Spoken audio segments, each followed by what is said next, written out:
Optegning af vektordiagram. Når man skal beregne på usymmetrisk belastning og hvilken betydning det har for spændingerne på ens net, så er vektordiagrammet helt centralt for at skabe sig et overblik over, hvad det egentlig er, der sker i kredsen. Punkt 1 er selvfølgelig at tegne udgangspunktet op, altså den symmetriske spænding, vi får ind ud fra vores forsyning af. Dernæst må vi så tegne de strømme ind, som vi kender, som vi ved går i kredsen. Og når det ligesom er tegnet ind, så kan vi begynde at tegne vores spændinger ind. Der vil jeg i den her kreds lige se bort fra min XL ude i min leder. Det er sådan, at hvis vi har mindre kabler, cirka op til 50 kvadratmeter, så vil man normalt kunne se bort fra XL. Så det vil jeg også til, at gøre her, så bliver det lidt nemmere for mig at tegne op. Jeg starter her i L1 og ser på, hvad jeg skal igennem for at komme herud til L2. Og det jeg kan se, det er, at jeg smutter igennem min leder. Og der ligger selvfølgelig en spænding over det. Den spændingspil her peger ud i min punkt A, så der vil jeg gerne have min spændingspil til at ligge også på min spændingsvektor. Punkt A har vi jo herude i forsyningen, så jeg tegner en spænding på, og nu ved jeg jo, har jeg tegnet i L1 til at lægge i fase med basespændingen, så jeg skal bare tegne herned af. Og jeg leger, at min spænding over restlansen U R L leder 1, den ligger der. Den er så stor. Den kan selvfølgelig beregnes ved at sige I leder 1 gange min R-leder. Havde jeg nu ikke sagt, at XL var 0, jamen så havde jeg jo fået en spænding, der havde været vinkelret på min UR-leder 1, men 90 grader forskudt fra det. Så kører jeg igennem min spænding her over reststansen, og så er der jo en påvirkning nede i 0 af min strøm også. Den er tegnet på her. Og der kan jeg jo se, at min spænding over min RL, den skal pege ud i min 0. Og den skal jo selvfølgelig stadigvæk være, altså det er jo den her I0, som genererer den, og vi ved, at den restans, så skal den ligge i fase med. Så derfor bliver min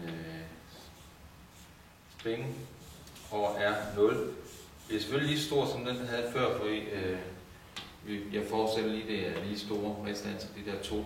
Og det er jo den samme strøm, der går, så den må have den samme størrelse, som den jeg tegner heroppe. Det her, det er jo så være UR.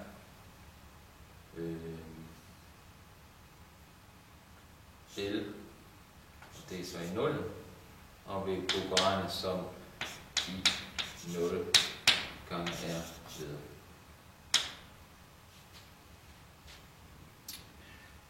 Det jeg så har her imellem de her to spændinger, jamen det er jo den spænding, der ligger her.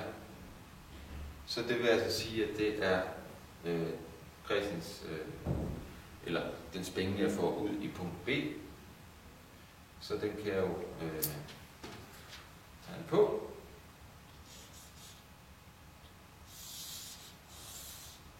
Den vil ligge her.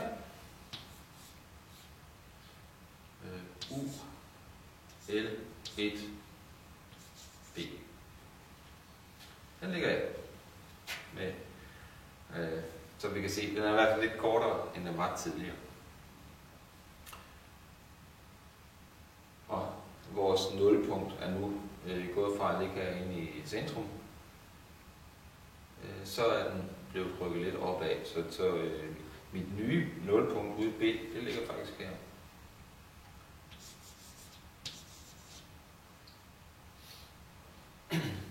Hvis jeg så kigger på den anden strøm, jeg har, nemlig herude til min impedans Z, så har jeg tegnet den på med en fasebygningsvinkel på ca. 60 grader. Der ser jeg jo så igen, hvad har jeg en spænger heroppe? Jamen jeg har min spænger over RL, bare ud til L2. Så, og da det er en redstand, så ved jeg jo, at strømens spænge ligger i fase med hinanden, så jeg tegner bare min spænge på. Derhen er. Nu går strømmen er lidt længere, end den var før, så jeg skal være lidt længere spængfald, end jeg havde før. Så nu ser jeg, at den ligger her.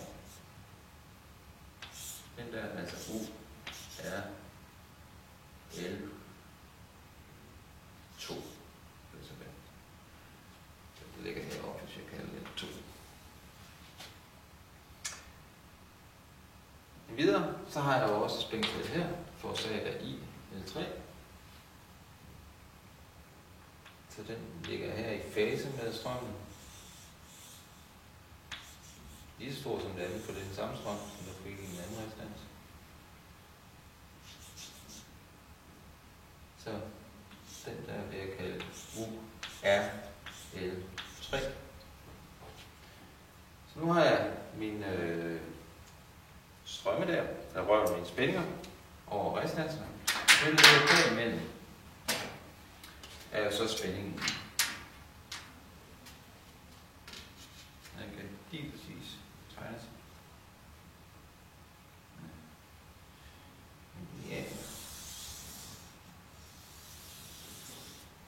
Sådan der. Den går deropad. Jeg kan sige, hvorfor det? Det kan vi tælle matematisk. Vi kan prøve bare at kigge herover og så se, at spængen peger mod L2.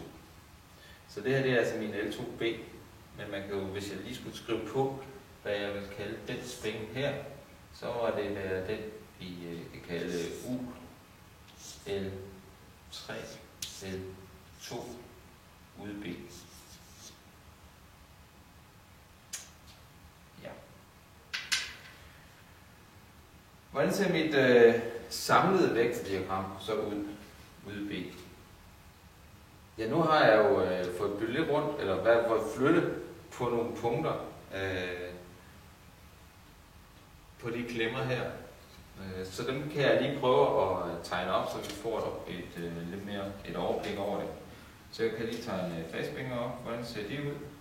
Ja, de skal jo gå fra mine faser så ud til 0. Så ligger en spænge her. Der var den, jeg tegnede op i første omgang. Så har jeg spændingen her. Ude i fase 3.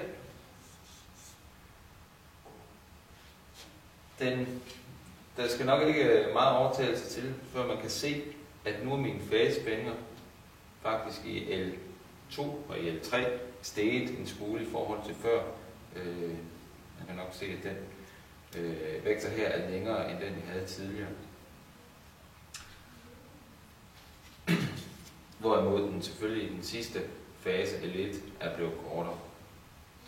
Hvis jeg skal prøve at se på, hvordan det er gået med mine netværdier,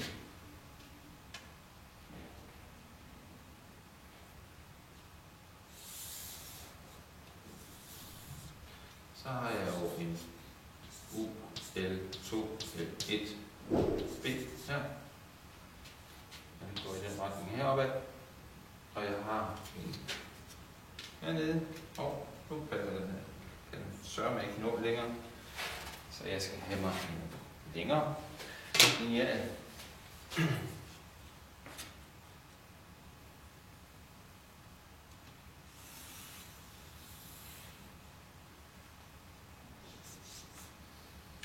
Så det kunne tyde på, at den netspænge her er lidt større end, den er i hvert fald større end den her over. Det man nok også kan se nu, det er, at nu er der ikke nødvendigvis 120 graders fasesving imellem, eller forskydning imellem de tre netværdier. Og det kan selvfølgelig betyde noget i forhold til de maskiner, som man har tilkoblet det her net. Hvor meget og hvor lidt det her det bliver trukket fra hinanden afhænger jo selvfølgelig af strømmenes størrelse og hvor usymmetriske de er, sammen med altså hvor store mine impedanser i nettet er.